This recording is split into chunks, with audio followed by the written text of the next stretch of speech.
গরমে সবচেয়ে বেশি ক্ষতিগ্রস্ত হয় ত্বক। এ সময়ে ত্বকে যেমন ঘাম বেশি হয় তেমনি থাকে ব্রণ ওঠার প্রবণতাও। এই সমস্যা থেকে মুক্তি পেতে বেছে নিতে পারেন বিশেষ কিছু উপায়। গরমে ত্বকের যত্নে ব্যবহার করতে পারেন সানস্ক্রিন।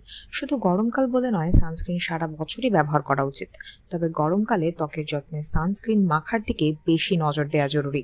বাইরে বের হবার আগে তো বটেই, এমনকি বাড়িতে থাকলেও সানস্ক্রিন ব্যবহার করতে পারেন। অ্যালোভেরা ত্বক মসৃণ করে, অতিরিক্ত গরমে ত্বকের আর্দ্রতা বজায় রাখতে সহায়তা করে। এর পাশাপাশি শীতলও রাখে ত্বক। গরমকালে অনেকেই একাধিকবার গোসল করেন, কিন্তু গোসলের সময় বারবার সাবান ব্যবহার করা হলে ত্বকের ক্ষতি হতে পারে। তাই সাবানের বদলে ব্যবহার করতে পারেন গোসলের জন্য বিশেষভাবে তৈরি তরল সাবান বা শাওয়ার জেল। এতে একদিকে যেমন দূর হবে ত্বকে জমে থাকা ময়লা ও তৈলাক্ত পদার্থ, তেমনই ছড়াবে সুগন্ধ। এছাড়াও শসার রস, গোলাপ জল ও চন্দন মিশিয়ে মুখে ম্যাসেজ করে লাগাতে পারেন। মধু ও ঠান্ডা টক দইয়ের ফেস প্যাক গরমের সময় ত্বকে বেশ আরাম দেয়। পাকা পেঁপে ও কলার ফেস প্যাকও গরমের ত্বকে ভালো কাজ করে, রোদে পোড়া ভাব দূর করে।